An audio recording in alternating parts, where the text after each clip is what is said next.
इस वक्त की बड़ी खबर, पूरे देश की निगाहें सुप्रीम कोर्ट पर लगी हुई हैं, जहां कोलकाता केस को लेकर सुनवाई जारी है। आपको बता दें, अभी का अपडेट ये कि सीबीआई ने अभी तक की जांच की स्टेटस रिपोर्ट सुप्रीम कोर्ट को सौंपी है। सीबीआई ने पूछा कि आरोपी का मेडिकल टेस्ट हुआ है। सुप्रीम कोर्ट की तरफ से डॉक्टर्स से भी अपील की गई कि ड्यूटी पर वापस लौटें। जो टास्क फोर्स बनाई गई है उसमें रेजिडेंट डॉक्टर्स को रखने की मांग रखी गई। टास्क फोर्स रेजिडेंट डॉक्टर्स की बात भी सुनेगा, यह सुप्रीम कोर्ट की तरफ से निर्देश दिया गया। सार्वजनिक अस्पतालों में कई दिक्कतें हैं, इसको सीजीआई ने खुद स्वीकार किया और उन्होंने बताया किस तरीके से उनके परिवार में जब कोई बीमार था तो उनको भी सरकारी अस्पताल में रात जो है वो जमीन पर सोकर गुजारनी पड़ी थी। और इस बीच हम सीधे आपको लेकर चलते हैं, हमारे साथ हमारे सहयोगी अंकित गुप्ता इस समय मौजूद हैं। जरा अंकित से अपडेट लेते हैं। अंकित, बताइए किस तरीके से सुप्रीम कोर्ट में ये कोलकाता केस की सुनवाई आगे बढ़ रही है। रोमाना, इस वक्त के लिए एक बड़ी और इंपॉर्टेंट अपडेट ये है केस के लिहाज से कि यहाँ पर सीबीआई यानी कि जो सीबीआई के वकील हैं सॉलिसिटर जनरल, वो ये क्या बता रहे हैं, वो ये कह रहे हैं कि इस मामले में चौंकाने वाला तथ्य तो ये है कि एफआईआर कब दर्ज हुई। एफआईआर तब दर्ज हुई जब जो पीड़िता थी उसका जो है अंतिम संस्कार हो चुका था, यानी कि उसके अंतिम संस्कार के बाद में एफआईआर दर्ज हुई। तो ऐसे में मुमकिन है कि कई सारी ऐसी जानकारियां जो कि पहले जुटाई जा सकती थी वो शायद उस तरह से जुटाई गई या नहीं जुटाई गई, अभी हमको नहीं पता। हालांकि कपिल सिब्बल क्या कह रहे हैं, वो ये कह रहे हैं कि तमाम जानकारियां जो केस डायरी है उसमें दर्ज है। अब यहां पर एक और बहुत बड़ी जो जानकारी निकल के सामने आ रही है और वो क्या है, वो ये है कि यहां पर सॉलिसिटर जनरल ने 2023 में अस्पताल की ही एक डॉक्टर की कंप्लेंट का जिक्र किया है। उन्होंने कहा है कि 2023 में एक कंप्लेंट दी गई थी एक जो है एक डॉक्टर के द्वारा, जिसमें वहां पर यह बताया गया था कि कई सारी गड़बड़ियां हैं। उस पर क्या हुआ, शायद कुछ नहीं, और यह गंभीर विषय है। लेकिन रोमाना, कोर्ट का एक सवाल है। कोर्ट ने क्या पूछा है? कोर्ट ने यह पूछा है कि क्या आपके पास में पोस्टमार्टम रिपोर्ट है? सीबीआई के वकील ने क्या कहा, हाँ, ये हमको लोकल पुलिस यानी कि स्थानीय कोलकाता पुलिस के द्वारा दी गई है। लेकिन जब कपिल सिब्बल ने कहा कि नहीं, हमने सबूतों के साथ वहां पर किसी तरह की छेड़छाड़ नहीं होने दी, हमने मतलब कोलकाता पुलिस ने, तो फिर सॉलिसिटर जनरल सीबीआई के वकील ने यह कहा कि देखिए, ये कह रहे हैं कि सबूतों के साथ छेड़छाड़ नहीं होने दी गई और ये कह रहे हैं कि हमने वीडियोग्राफी करवाई थी घटनास्थल की। तो वीडियोग्राफी कब हुई? वीडियोग्राफी तब हुई जब वहां पर स्थानीय डॉक्टरों ने दबाव बनाया पुलिस पर, उसके बाद में वीडियोग्राफी हुई। यानी कि सीबीआई के वकील सॉलिसिटर जनरल कोर्ट को यह बताने की कोशिश कर रहे हैं कि कोलकाता पुलिस की जांच किस तरह से सवालों के घेरे में रही है।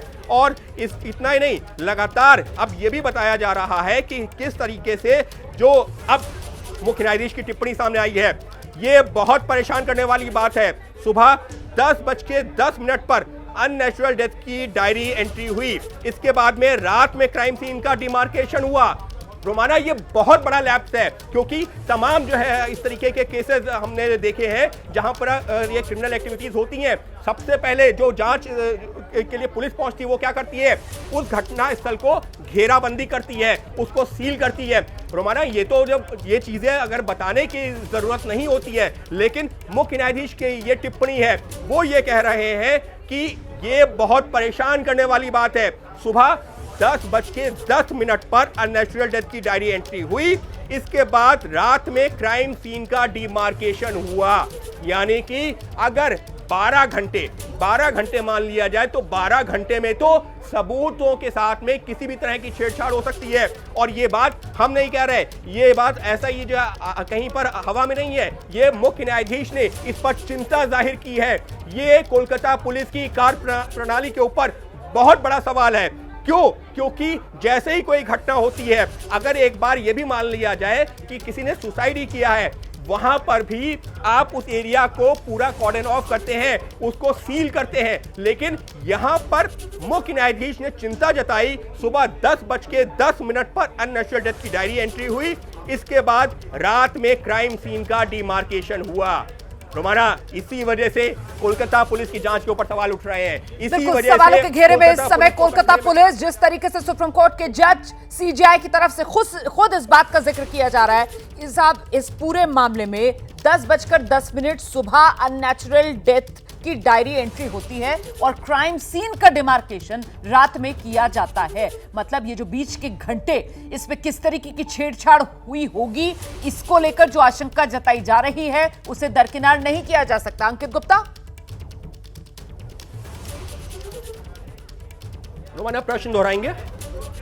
ये जो सीजीआई की तरफ से कहा गया है कि बहुत परेशान करने वाली बात है कि 10:10 पर अननेचुरल डेथ, डायरी एंट्री और फिर क्राइम सीन की डिमार्केशन रात में किसी समय जाकर होती है, और ये जो इतने घंटे, और हम समझाते हैं कि क्राइम सीन और उस पे किसी तरीके की कोई छेड़छाड़ ना हो, ये कितना अहम होता है केस की जांच के लिए। ऐसे में तो बड़ी लापरवाही है जिसे खुद सीजीआई की तरफ से रेखांकित किया गया। अंकित,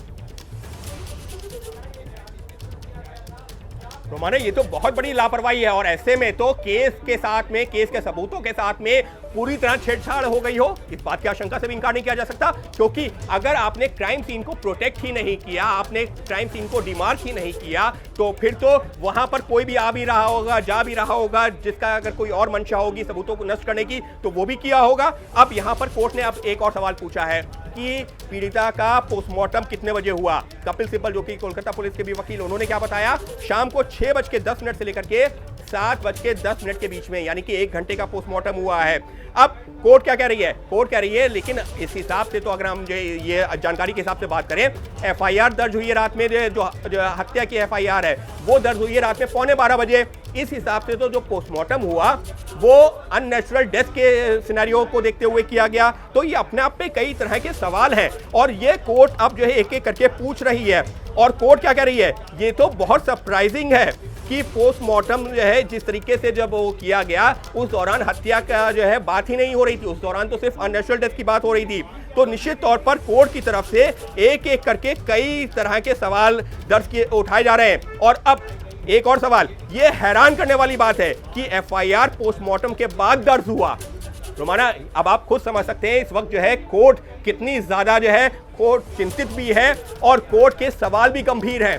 क्या पोस्टमार्टम हो जाता है शाम को 7:10 पे, हत्या की एफआईआर कब दर्ज होती है? रात में 11:15 बजे, यानी कि घटना के पोस्टमार्टम होने के करीबन 5 घंटे बाद, और यही कोर्ट सवाल उठा रही है।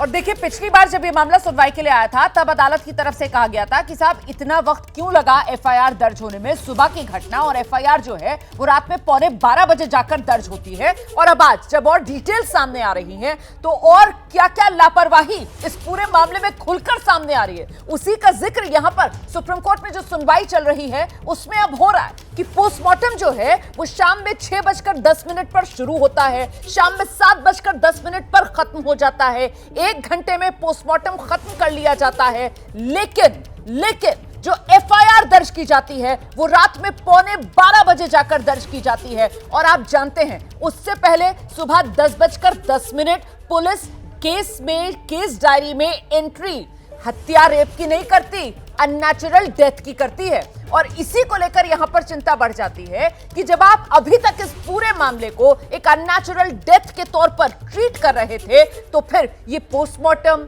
अंतिम संस्कार हो जाना और उसके बाद जाकर रात में 11:45 पर जब आप हत्या का केस दर्ज करते हैं, तो फिर आपकी मंशा क्या रही होगी? वही मंशा इस समय सवालों के घेरे में है। उसी नियत को लेकर यहां पर यह गुस्सा जो देश भर में, और इसी वजह से ये पूरा का पूरा मामला कोलकाता रेप कांड का इस हद तक गरमाया हुआ। और वही सब बातें अब खुलकर सुप्रीम कोर्ट में सुनवाई में सामने आ रही हैं। अंकित, बिल्कुल रोमाना, इतने सालों से जो तमाम केसेस देखे गए हैं जहां पर इस तरीके के आरोप लगते हैं पुलिस के ऊपर, लेकिन ये तो जो आरोप लग रहा है निश्चित तौर पर पुलिस की जो है कार्यप्रणाली के ऊपर बहुत चिंताजनक और बहुत गंभीर आरोप है कि घटना होती है सुबह और जो रात में, यानी कि उसके करीबन कई घंटों बाद क्राइम सीन को डिमार्क किया जाता है। यानी सबके बीच में तो पूरा मौका था, किसी के पास भी सबूतों को जैसे चाहे वैसे नष्ट करे। और अब जो है कोर्ट इसी बात को लेकर के सवाल उठा रही है और कोर्ट ने साफ तौर पर ये कहा है कपिल सिब्बल से कि आप ये हमको यूं ही बयान मत दीजिए, यूं ही जानकारी मत दीजिए, आप हमको सही जानकारी दीजिए। तो कोर्ट एक एक करके आप कपिल सिब्बल, जो कि कोलकाता पुलिस के वकील हैं, उनसे यही जानकारी जो है हासिल करना चाह रही है कि ये बताइए कि ये जांच आपने, यानी कि कोलकाता पुलिस ने जो जांच की है वो कैसे आगे बढ़ाई है। हालांकि कपिल सिब्बल बार बार क्या कहते हैं कि देखिए केस डायरी में सारी चीजों का जिक्र है, पूरी टाइमलाइन दी गई है, लेकिन अब एक और जो बड़ी जानकारी, कपिल सिब्बल क्या कह रहे हैं, मेरी जानकारी में अननेचुरल डेथ का भी दोपहर 1:45 पर दर्ज हुआ, यानी कि सुबह 10 बजे के आसपास की घटना, 1:45 पर अननेचुरल डेथ का केस दर्ज हुआ।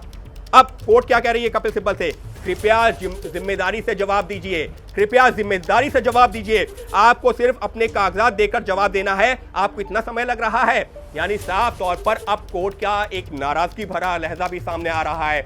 कोर्ट साफ तौर पर कह रही है, वो भी वरिष्ठ वकील कपिल सिब्बल जो कि अमूमन जो कई मामलों में कोर्ट को अपनी दलीलों से इंप्रेस करते हैं, आज वो एक तरह से अगर ये कहा जाए कि अब तक बैकफुट पर नजर आ रहे हैं तो कहना गलत नहीं होगा। कोर्ट उनसे कह रही है आप जिम्मेदारी के साथ में जवाब दीजिए। कोर्ट ने एक और सवाल पूछा है, अगली तारीख में किसी जिम्मेदार पुलिस अधिकारी को यहां मौजूद रहने को कहिए जो हमारे सवालों का जवाब दे। यानी कि कपिल सिब्बल अपनी दलीलों से, अपने जवाबों से कोर्ट को कन्विंस नहीं कर पा रहे हैं। और अब कोर्ट क्या कर रही है, अगली तारीख हम जो भी देंगे आप किसी वरिष्ठ पुलिस अधिकारी से कहिएगा कि वो यहां पर हाजिर हो, हमारे सवालों का जवाब दे, क्योंकि ये सवाल अपने आप में केस के लिहाज से बहुत ज्यादा महत्वपूर्ण है। और अब कोर्ट का एक और सवाल आया है कि इसका पंचनामा कब हुआ था। अब कोर्ट ये पूछ रही है कि इसमें पंचनामा कब दायर हुआ था, कब जो दर्ज किया गया था। तो निश्चित तौर पर अब कोर्ट एक एक करके, फिर जैसा हमने 2 दिनों पहले देखा था, एक एक करके कई सारे सवाल पूछे थे, तो अब कोर्ट एक एक करके फिर कई सारे सवाल पूछ रही है। लेकिन रोमाना, अगर हम इस वक्त की बात करें तो देखिए 2-3 जो मुख्य पहलू हैं। पहला, पोस्टमार्टम पहले हो जाता है, क्रीमेशन कर दिया जाता है, अंतिम संस्कार कर दिया जाता है, और हत्या का मुकदमा उसके 2 से 3 घंटे बाद दर्ज होता है। यानी कि जो पोस्टमार्टम किया गया वो अननेचुरल डेथ का जो डायरी एंट्री हुई थी उसके आधार पर यह पोस्टमार्टम किया गया। दूसरी चीज, सुबह 10 बजे की घटना, करीबन 1:45 बजे अननेचुरल डेथ का मामला दर्ज होता है, और उसके बाद में जो पुलिस उस एरिया को डिमार्क ही नहीं करती है, ये अपने आप में बहुत बड़ी चूक है केस के लिहाज से, और इस वजह से पुलिस के रोल के ऊपर सवाल हो रहे हैं। इसके साथ ही में पोस्टमार्टम रिपोर्ट समेत जो तमाम चीजों में क्या क्या बातें कही गई हैं, कोर्ट उस पर भी अब पुलिस से सवाल, जो कपिल सिब्बल है उनसे सवाल पूछ रही है, और उनसे यहां तक कह दिया कि आप जिम्मेदारी के साथ में जवाब दीजिए और किसी वरिष्ठ अधिकारी से कहिए कि अगली सुनवाई के दौरान यहां हाजिर हो। इसका मतलब क्या है रोमाना, साफ तौर पर अब तक की जो सुनवाई हुई है उसमें कोलकाता पुलिस की जांच कटघरे में है। कोलकाता पुलिस की तरफ से जो तथ्य दिए गए हैं वो कटघरे में है। सीबीआई ने अपनी जो जांच रिपोर्ट कोर्ट में दी है उसमें कोलकाता पुलिस कटघरे में है, और कोलकाता पुलिस को अब इन सवालों का जवाब कोर्ट में देना होगा। जी, कोलकाता पुलिस अब जिम्मेदारी और जवाबदेही से नहीं बच सकती, क्योंकि वो तमाम सवाल जो अभी तक देश के मन में थे, देश के नागरिकों के मन में थे, वही सवाल और बड़े बेसिक सवाल हैं जो सुप्रीम कोर्ट में जज साहब जो हैं वो पूछ रहे हैं। वो ये पूछ रहे हैं कि साहब पोस्टमार्टम कर देते हैं आप, अंतिम संस्कार आप कर देते हैं, सुबह आपको बॉडी मिलती है, फिर रात में 11:15 बजे जाकर आपको वक्त मिलता है एफआईआर दर्ज करने का। इतना वक्त एफआईआर दर्ज करने में क्यों लगा?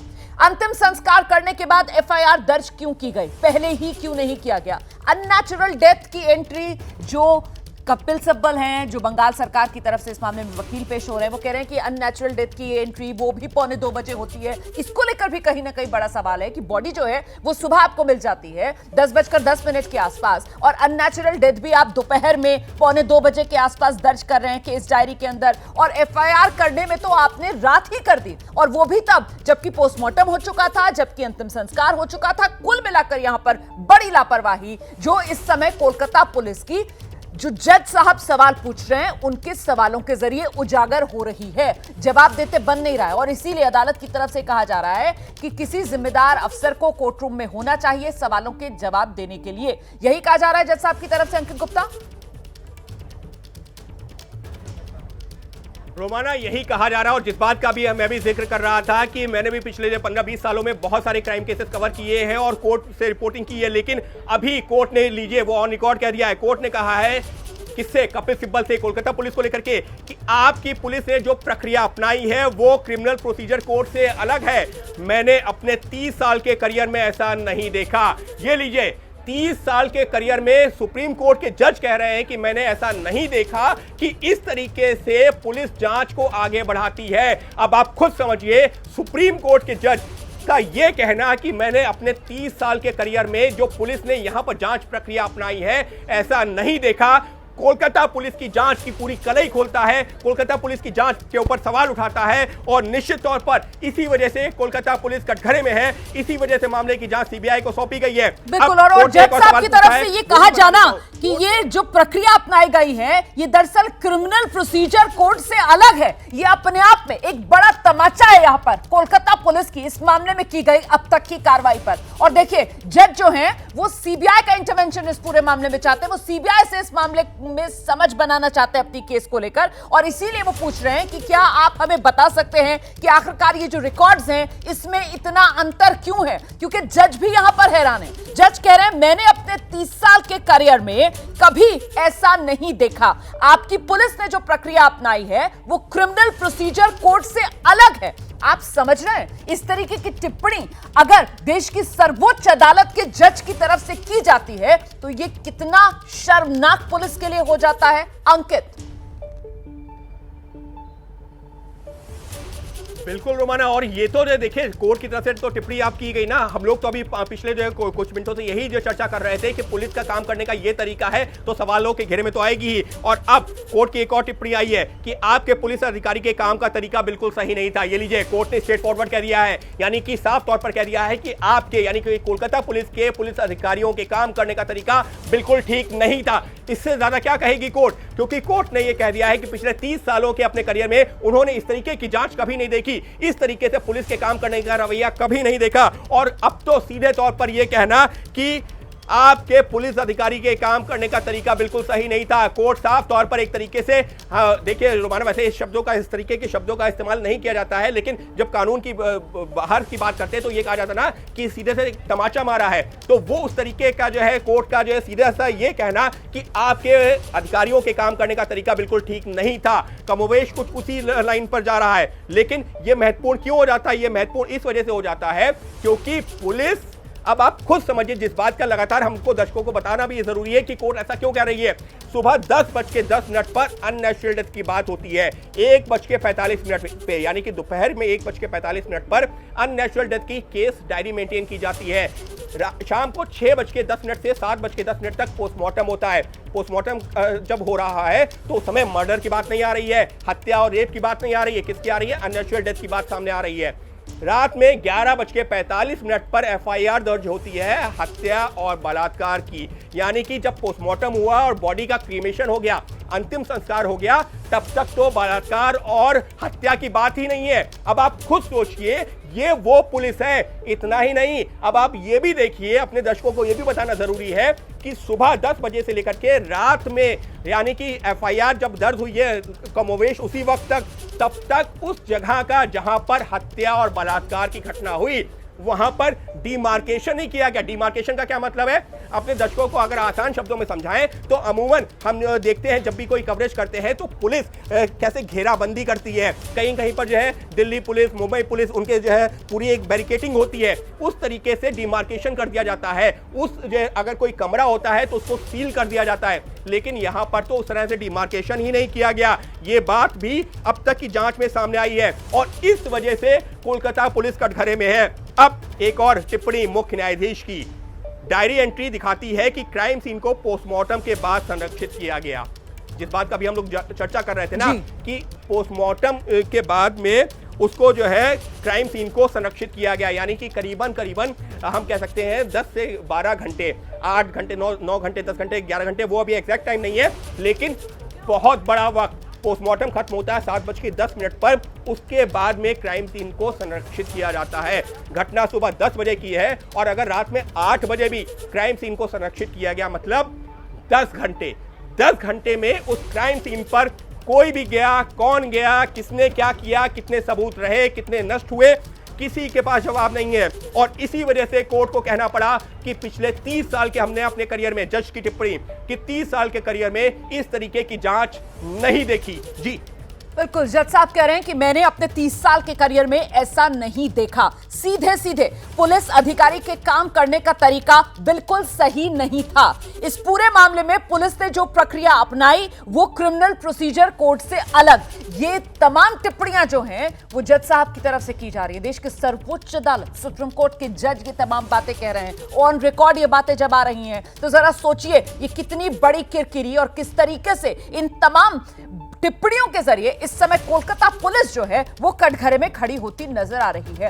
बहुत ही बेसिक सवाल हैं जो इस समय सुप्रीम कोर्ट में जज साहब की तरफ से पूछे जा रहे हैं और इन्हीं बिल्कुल सामान्य सवालों के जरिए ही इस कोलकाता की निर्भया के केस में जो लापरवाही बढ़ती गई शुरू से लेकर आखिर तक वो उजागर होती चली जा रही है कि सुबह 10:10 पर आप बॉडी रिकवर करते हैं और क्राइम सीन का डिमार्केशन आप पोस्टमार्टम जो 7:10 पर रात में खत्म होता है उसके बाद करते हैं। मतलब आपने सुबह 10 बजे से लेकर रात में 7-8 बजे तक वो क्राइम सीन खुला छोड़ रखा था कि वहां जो जाए कंपनी गार्डन की तरह घूम कर आ जाए। तो जरा सोचिए कोई सैंक्टिटी बची उस क्राइम सीन की? बड़ी बात जो अदालत की तरफ से कही जा रही है कि साहब 10:10 पर आपको बॉडी मिलती है, आप अननेचुरल डेथ जो कि केस डायरी में एंट्री है पुलिस की तरफ से अननेचुरल डेथ की बात कहते हो और आप उसी अननेचुरल डेथ की बात कहते हुए आप उस बच्ची का पोस्टमार्टम हो जाता है, उसका अंतिम संस्कार हो जाता है और सब कुछ होने के बाद आखिर में जाकर रात में 11:15 बजे एफआईआर दर्ज होती है। क्यों?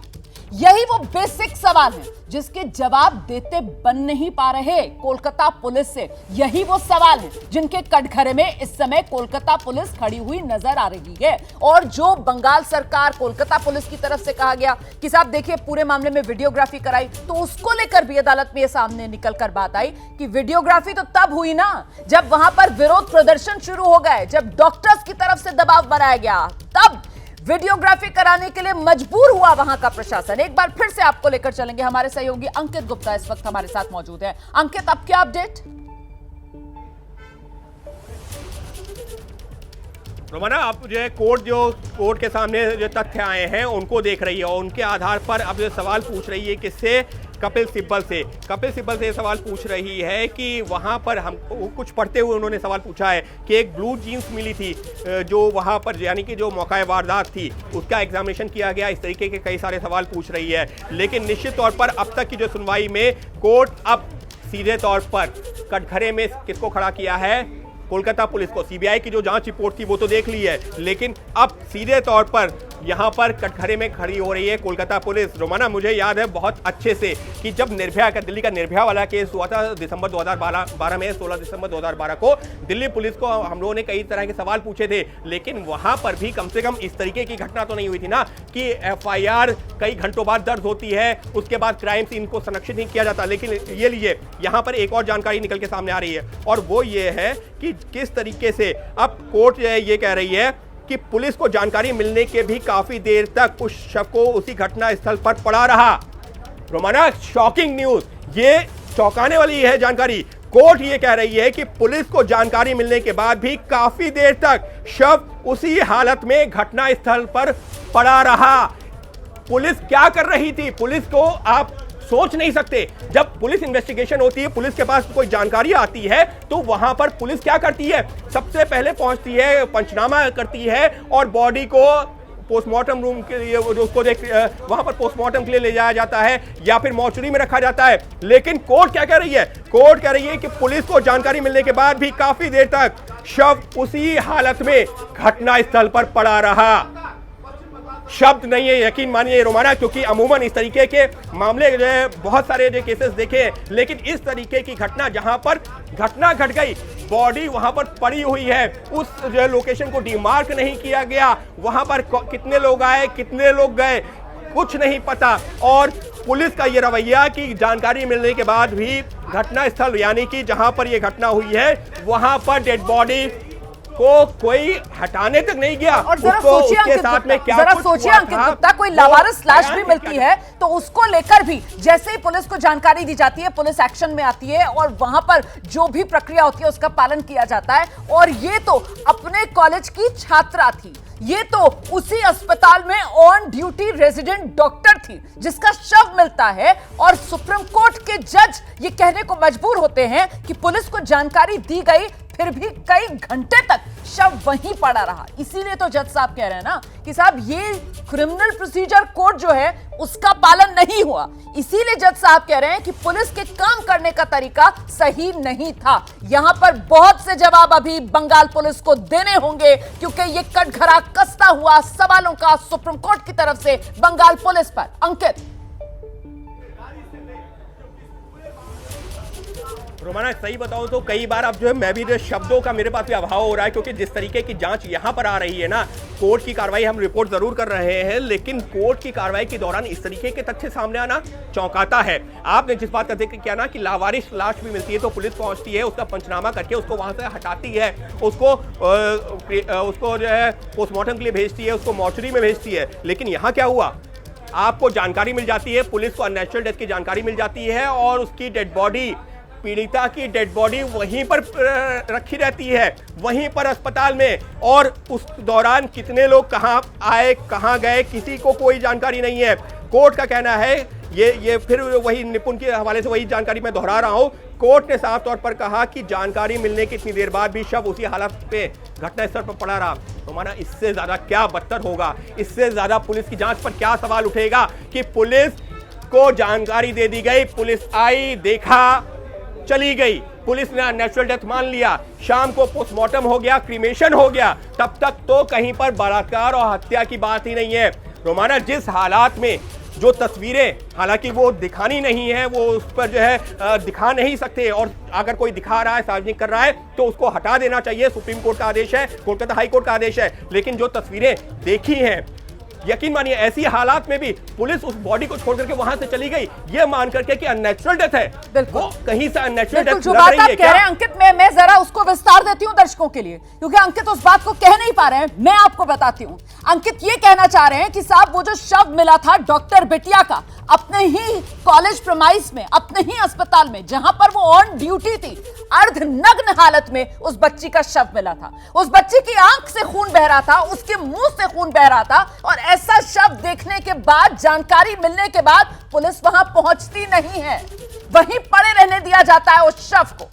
कहा ना हमने पहले भी कि लावारिस शव भी अगर मिलता है उसके साथ भी ऐसा बर्ताव नहीं होता जो इस डॉक्टर बिटिया के साथ किया गया मरने के बाद भी। और इसीलिए सवाल बड़ा है कि क्या जानबूझकर इस मामले को रफा दफा करने की कोशिश की जा रही थी? क्या जानबूझकर इस मामले में लीपापोती करने की कोशिश की जा रही थी? क्या इस मामले को जानबूझकर लटकाने की कोशिश की जा रही थी? क्या जानबूझकर इस मामले में जो संगीन अपराध हुआ है उसे हल्का करके खत्म करने की कोशिश की जा रही थी? बहुत से सवाल हैं, हर सवाल का जवाब मिलेगा, क्योंकि अब ये सवाल देश के नागरिकों के साथ साथ देश की सबसे बड़ी अदालत सुप्रीम कोर्ट पूछ रही है। जवाब देना पड़ेगा। कटघरे में इन सवालों के बंगाल पुलिस है। अंकित, रोमाना सही मायने में आपने कुछ तरह से एक्सप्लेन भी कर दिया। मेरे पास शब्दों की वाकई में कमी हो गई थी इस तरीके की जानकारी सामने आने के बाद में, क्योंकि कोर्ट में बहुत सारे केसेस देखे, लेकिन इस तरीके का केस जहां पर पुलिस से आप कम से कम ये तो उम्मीद करते ना कि कोई घटना हुई है उसकी जांच तो सही से करे, मामले की जांच सीबीआई के पास पहुंचे, किसी भी जांच एजेंसी के पास पहुंचे, बाद में समझ में आता है। लेकिन पुलिस की जांच में इस तरह की खामियां, और कौन सी पुलिस? एक राज्य की कैपिटल की पुलिस है, कोलकाता पुलिस है, और उसके ऊपर इस तरीके के सवाल, इस तरीके की जांच। और इसी वजह से अब कपिल सिब्बल क्या बता रहे हैं? कपिल सिब्बल ये बता रहे हैं कि इस मामले में जो पोस्टमार्टम रिपोर्ट है, जो बाकी जो दस्तावेज दर्ज किए गए थे, उस पर जुडिशियल मजिस्ट्रेट के हस्ताक्षर हैं और वो यूं ही नहीं हो जाते। वो ये बताने की कोशिश कर रहे हैं कि जो केस डायरी है उसमें तमाम चीजों की बात कही गई है। हालांकि वो ये भी कह रहे हैं कि ये कोर्ट को, यानी कि कौन, जो सॉलिसिटर जनरल है, सीबीआई के जो वकील हैं, वो कोर्ट के सामने सारे तथ्य नहीं रख रहे हैं। लेकिन रोमाना, यहाँ पर तो तथ्य रखने की कोई बात ही नहीं ना। सीबीआई ने अपनी रिपोर्ट कोर्ट के सामने रख दी है। कोर्ट जिन सवालों का जवाब मांग रही है, कपिल सिब्बल भी नहीं दे पा रहे ना। अगर कपिल सिब्बल को पता है कि नहीं, पुलिस ने क्राइम सीन को पहले ही प्रोटेक्ट कर दिया था, तो क्यों नहीं कोर्ट को बता देते कि नहीं, ये गलत बोल रहे हैं, क्राइम सीन को पहले प्रोटेक्ट कर दिया गया था। क्यों नहीं ये बता देते कि एफआईआर रात में नहीं हुई थी, घटना के इतनी देर बाद ही हो गई थी। कपिल सिब्बल वरिष्ठ वकील हैं, बहुत सारे बड़े बड़े केसेस में अपियर हुए हैं, लेकिन वो ये कह रहे हैं कि देखिए सीबीआई के वकील आपको जो है सही तथ्य नहीं बता रहे हैं। आप वरिष्ठ वकील हैं, कोलकाता पुलिस के, पश्चिम बंगाल सरकार के वकील हैं, आपकी जिम्मेदारी बनती है आप सही तथ्य बता दीजिए। लेकिन उन तथ्य वो तथ्य है ही नहीं। तथ्य वही है जो सुप्रीम कोर्ट उठा रही है। सुप्रीम कोर्ट जो बता रही है कि सुबह की घटना, रात में एफआईआर दर्ज होती है, बॉडी वहां पर, वो मृतका का शव, अब आप खुद सोचिए वहां पर कितने लोग आए होंगे, कितने लोग गए होंगे, उस हालत में वहां पर पड़ा रहा, उसको कोई हटाने वाला तक नहीं था। पुलिस क्या कर रही थी? पुलिस ने क्राइम सीन को जो है क्यों ने प्रोटेक्ट किया? बहुत सारे सवाल हैं। पुलिस का ये बेसिक काम होता है। ये एक कॉमन पर्सन, एक आम आदमी को समझ में आता है कि पुलिस अपनी जांच को कैसे आगे बढ़ाती है। यहाँ पर तो वो पुलिस के अधिकारी हैं जिनके पास में शायद हम लोगों से बहुत ज्यादा अनुभव होगा, लेकिन उनके लिए कोर्ट ने क्या कहा?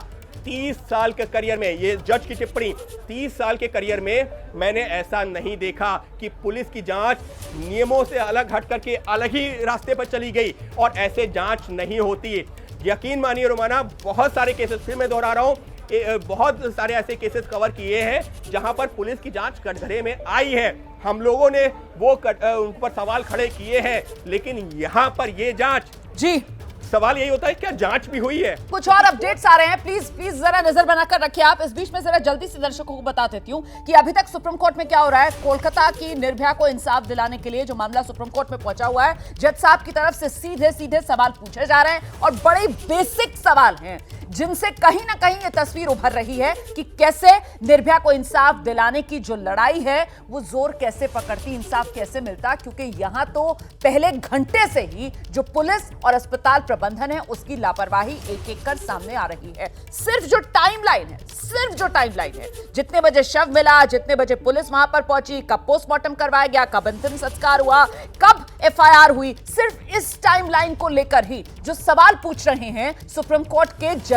उसका जवाब संतुष्ट करने वाला दे नहीं पा रहे हैं वकील जो बंगाल सरकार को, बंगाल पुलिस को रिप्रेजेंट कर रहे हैं। और इसीलिए वकील साहब से जज को कहना पड़ रहा है कि आप जो सफाई दे रहे हैं वो स्वीकार करने लायक नहीं है। इतना ही नहीं, जज की तरफ से कहा जा रहा है कि घटनास्थल पर कई अहम सुराग थे, लेकिन गौर से सुनिए, सुप्रीम कोर्ट कह रहा है घटनास्थल पर कई अहम सुराग थे, लेकिन उन्हें संरक्षित करने में देरी कर दी गई। क्योंकि सुप्रीम कोर्ट ने पहले ही यह सवाल उठाया कि सुबह 10:10 पर आपको इत्तला मिलती है बॉडी मिलने की, और आप क्राइम सीन को कब डिमार्केट करते हैं, कब वहां पर आप उस क्राइम सीन को सुरक्षित करते हैं?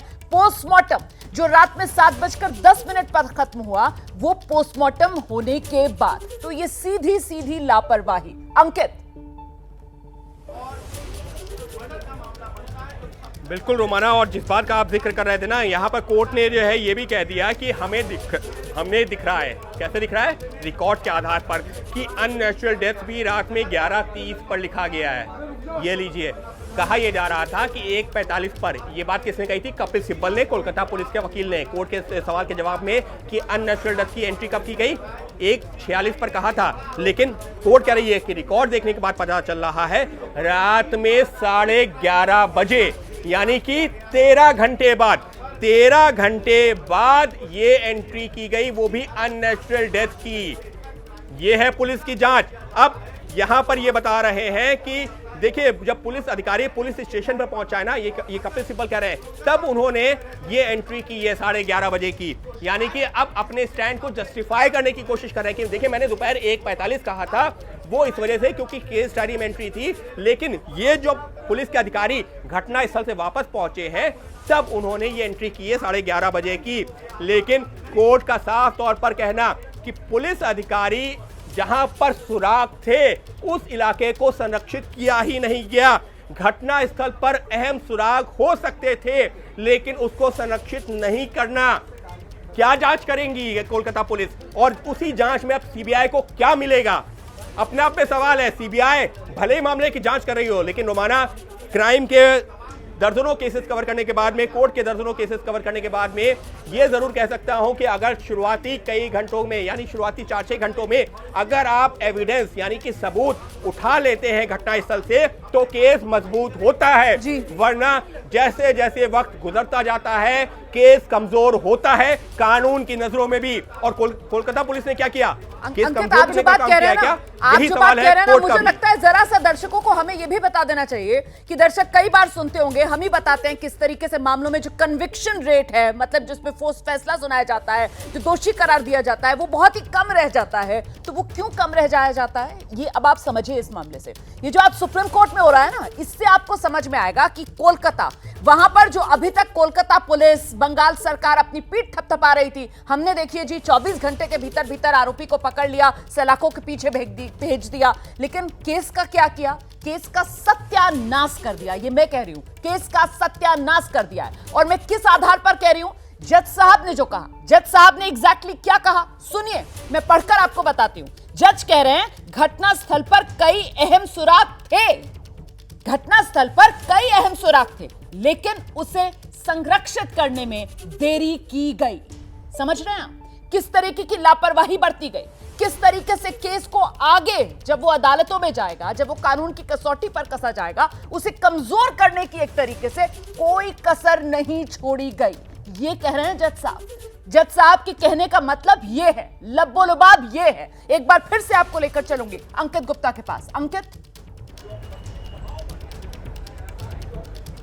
कपिल सिब्बल की एक दलील है, पहले वो बता देता हूं, उसके बाद में कोर्ट ने कैसे लताड़ा है वो भी जानना जरूरी है। कपिल सिब्बल कह रहे हैं कि नियमों के मुताबिक घटनास्थल का मजिस्ट्रेट ने मुआयना किया, उसकी वीडियोग्राफी हुई। वो जस्टिफाई करने की कोशिश कर रहे हैं कि देखिए नियमों के हिसाब से हुआ। सुप्रीम कोर्ट ने क्या कहा? आपने घटनास्थल को संरक्षित करने में बहुत देर की, अहम सबूत मिट जाने का अंदेशा है। कोर्ट इससे ज्यादा क्या कहेगा, कितनी बार कहेगा? शायद कपिल सिब्बल साहब अपने वकील होने का धर्म वहां निभा रहे हैं, शायद उनको भी बखूबी पता है कि किस तरह की खामियां रही हैं कोलकाता पुलिस की जांच में, क्योंकि कपिल सिब्बल एक वरिष्ठ वकील हैं और यकीन मानिए उनको खुद भी समझ में आ रहा होगा कि वो किस तरह से घिर गए हैं कोलकाता पुलिस ने जो जिस तरह की जांच की है। अब कोर्ट 1-2 बार नहीं, अब तक जो है 4 से 6 बार ये कह चुका है कि आपने घटनास्थल को संरक्षित करने में, यानी कि प्रोटेक्ट करने में देरी की, अहम सबूत मिट जाने का अंदेशा है।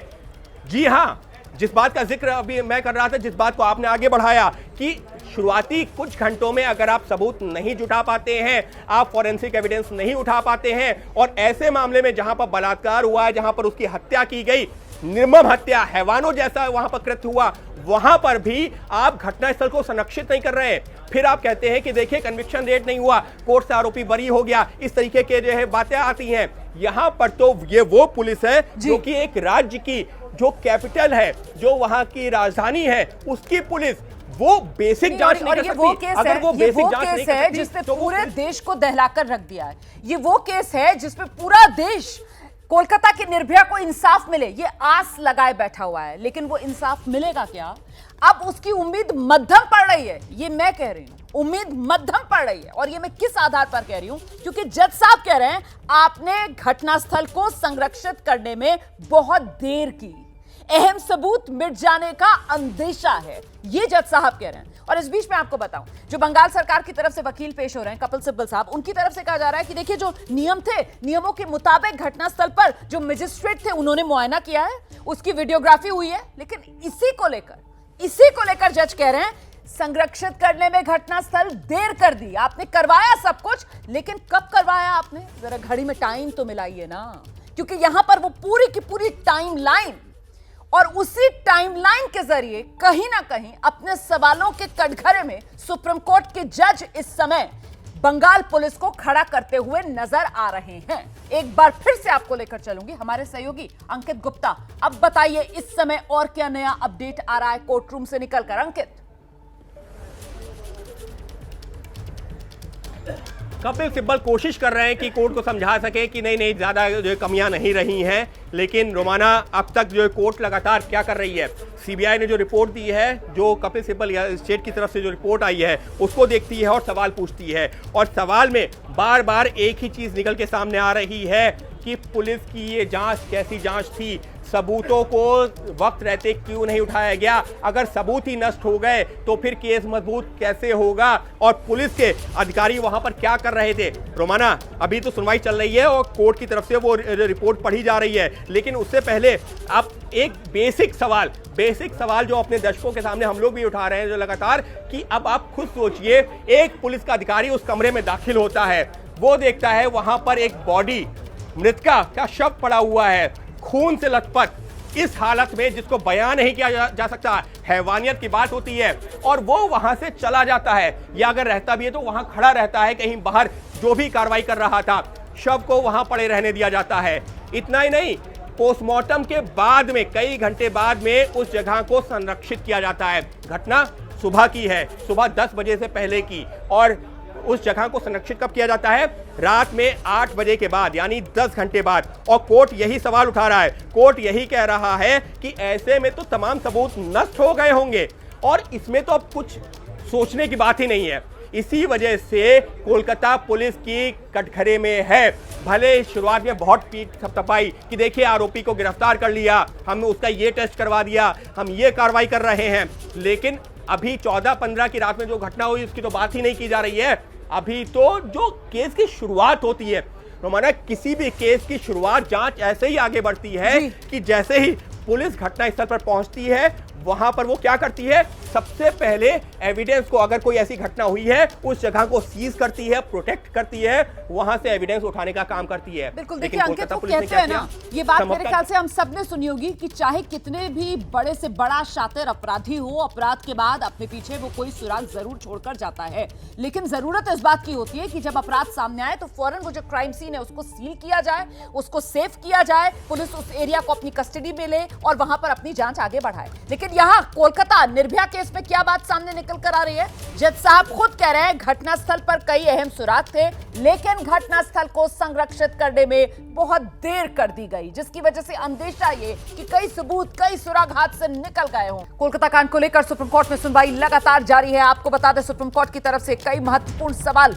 जिनके जवाब मांगे जा रहे हैं, जवाब देते बन नहीं पा रहा है बंगाल सरकार, बंगाल पुलिस की तरफ से, और नतीजा ये कि इन्हीं सवालों के कटघरे में इस समय बंगाल पुलिस खड़ी हुई नजर आ रही है। वारदात वाली जगह कई अहम सुराग थे, उसे वक्त रहते संरक्षित क्यों नहीं किया गया, ये एक बेहद बेसिक सवाल है जो सुप्रीम कोर्ट की तरफ से पूछा जा रहा है। हम सीधे आपको लेकर चलेंगे, हमारे साथ हमारे सहयोगी अंकित गुप्ता भी इस समय मौजूद है, लेकिन उससे पहले आपको बता दें कि अभी तक इस पूरे मामले में सुप्रीम कोर्ट में जो सीबीआई है उसकी तरफ से स्टेटस रिपोर्ट दे दी गई है, और सुप्रीम कोर्ट जो है वो सवाल ये पूछ रहा है कि साहब बॉडी जो है वो सुबह 10:10 पर मिलती है, और बावजूद इसके जो एफआईआर है वो रात में 11:15 बजे, और अननेचुरल डेथ क्यों, और एफआईआर भी जब आप पोस्टमार्टम करवा लेते हैं, जिसका समय उन्होंने पूछा वकील कपिल सिब्बल से, तो उन्होंने बताया शाम में 6:10 से लेकर 7:10 तक पोस्टमार्टम हुआ।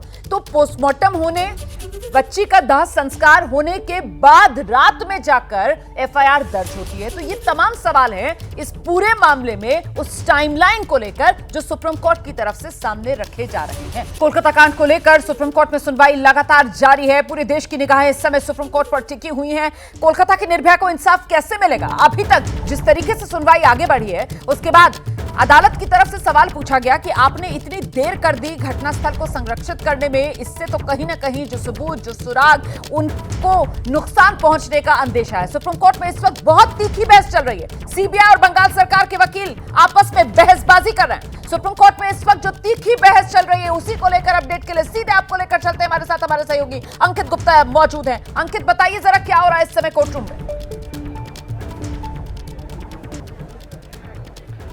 रोमाना, कोर्ट के पास भी शायद ये नाराजगी भी जता रही है, लेकिन एक तरह से कोर्ट जो है ये भी जो है खुद भी अचंभित है कि एक जांच एजेंसी क्या कर सकती है, क्या ऐसी जांच कर सकती है। कोर्ट ने क्या कहा है, बाकायदा जो टाइमलाइन, जो जिस बात का जिक्र कपिल सिब्बल कर रहे हैं कि केस डायरी में हमने पूरी टाइमलाइन दी है, कोर्ट ने वो टाइमलाइन देखी और उस पर सवाल क्या पूछा, सवाल पूछा कि रात में 11:45 पर हत्या और बलात्कार का मुकदमा दर्ज हुआ, वो भी कब, जबकि मृतका जो पीड़िता थी उसके माता पिता ने वो एफआईआर दर्ज करवाई। रोमाना, आप खुद सोचिए, पुलिस घटनास्थल पर पहुंचती है, इस हालात में बॉडी देखती है, मृतका का जो पार्थिव शरीर देखती है, हैवानियत हुई है, और पुलिस उसको अननेचुरल डेथ मान करके पोस्टमार्टम करवा देती है और उसका अंतिम संस्कार भी करवा देती है। हत्या का मुकदमा दर्ज होता है रात में 11:15 बजे। अब आप खुद सोचिए, पुलिस के वो जो अधिकारी जो वहां पर गए थे, उनके सामने एक ऐसी डेड बॉडी, एक ऐसा शव, एक ऐसी जो है लड़की वहां पर उसकी जो है मृतक देह पड़ी हुई थी जिसके साथ बर्बरता हुई, वो देखने के बाद भी वो जो अधिकारी वहां पर गए थे जांच के लिए, सो कॉल्ड जांच के लिए, वो वहां पर जाते हैं, मान लेते हैं जी नहीं, हाँ ये तो अननेचुरल डेथ है, अननेचुरल डेथ की एंट्री कर लेते हैं। रात में 11:30 बजे पुलिस स्टेशन पहुंच करके डायरी में भी एंट्री कर देते हैं, क्या अननेचुरल डेथ हुई है।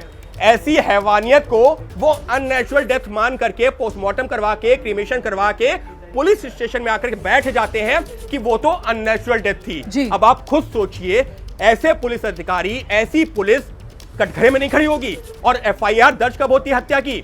जब माता पिता दबाव बनाते हैं, डॉक्टर्स दबाव बनाते हैं, तब रात में 11:15 बजे हत्या का मुकदमा दर्ज होता है। जी बिल्कुल, देखिए ये गलत ही नहीं है, अमानवीय, जिस बात का जिक्र अदालत में भी किया जा रहा है। जरा सोचिए आप कि पुलिस जो है वो मौके पर अननेचुरल डेथ की बात अपनी डायरी में नोट करती है और उसके बाद पुलिस स्टेशन आकर रात में 11:30 बजे भी अननेचुरल डेथ की बात लिखकर बैठ जाती है। उसके बाद मतलब जो पीड़ित बच्ची, उसका शव पोस्टमार्टम, अंतिम संस्कार कराने के बाद माता पिता पहुंचते हैं पुलिस स्टेशन, पिता की तरफ से एफआईआर दर्ज करवाई जाती है और तब रात में 11:45 पर हत्या की एफआईआर पुलिस दर्ज करती है। उससे पहले खुद अपनी तरफ से पुलिस कुछ नहीं कर रही थी।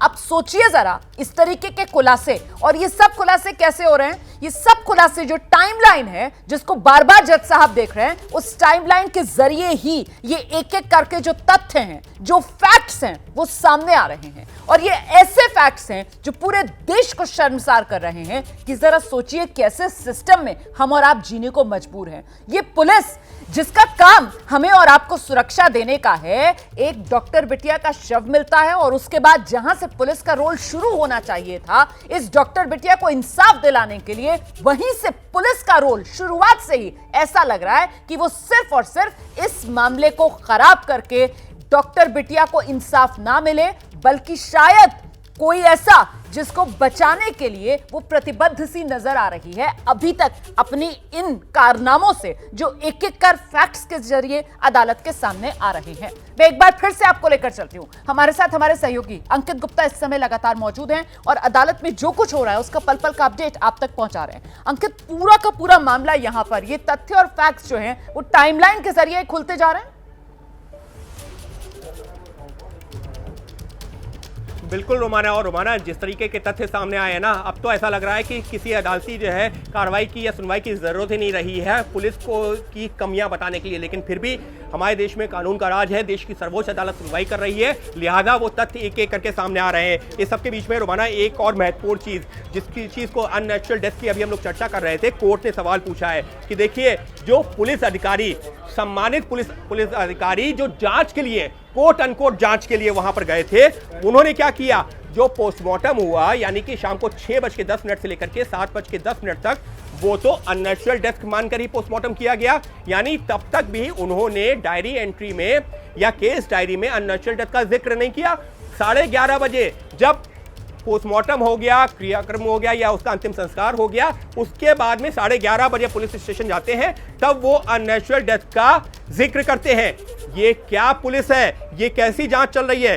अब यहां पर सहयोगी निपुण सहगल के हवाले से एक और जानकारी आ रही है, वो है कपिल सिब्बल की दलील, क्योंकि निपुण लगातार एक एक जानकारी हमारे तक और दर्शकों तक पहुंचा रहे हैं।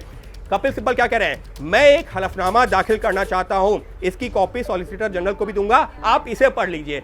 वो एक तरह से बताने की कोशिश कर रहे हैं कि उनकी पुलिस, यानी कि कोलकाता पुलिस को जितने सवालों के घेरे में खड़ा किया जा रहा है ठीक नहीं है। इस सबके बीच में एक और वकील वहां खड़े होते हैं। वो ये कहते हैं कि देखिए कुछ ऐसी जानकारियां, वो ये बताने की कोशिश कर रहे हैं कोर्ट को कि पोस्टमार्टम रिपोर्ट में कुछ ऐसा आया। कोर्ट ने कहा आप हमें मत बताइए, हमारे सामने पूरी पोस्टमार्टम रिपोर्ट है और हम उसको देख करके, सारे तथ्यों को देखकर ही ये सवाल पूछ रहे हैं। यानी साफ तौर पर कोर्ट ये बताने की कोशिश कर रही है कि किस तरीके से पोस्टमार्टम रिपोर्ट में जिक्र है, सीबीआई की जांच में क्या जिक्र है। और अब एक और जो जानकारी सामने आई है, यहां पर कोर्ट ये कह रही है हमारे सामने वो जो पोस्टमार्टम रिपोर्ट आई है उसमें जो वहां पर एक जो कुछ ग्राम की चर्चा चल रही है ना रिपोर्ट में सोशल मीडिया पर कि वहां पर फ्लूइड मिला, ये जो पोस्टमार्टम रिपोर्ट में तमाम तकनीकी चीजें हैं। कोर्ट कह रही है कि हमको पता है कि किस बारे में कहां पर क्या कहा गया है, पोस्टमार्टम रिपोर्ट हम देख रहे हैं और आप सोशल मीडिया पे क्या चल रहा है उससे हमको मतलब नहीं, जो तथ्य है वो हमको पता है। जी ठीक है, आप नजर बनाकर रखिए। देखिए हमारे सहयोगी निपुण सहगल जो है वो कोर्ट रूम में मौजूद हैं, पल पल का अपडेट वो अंकित गुप्ता तक पहुंचा रहे हैं और अंकित गुप्ता आप तक हर एक जानकारी पहुंचाने का काम कर रहे हैं। मैं सरल अंदाज में उसे आपके सामने रख रही हूं। फिलहाल आपको बताते हैं सुनवाई लगातार जारी।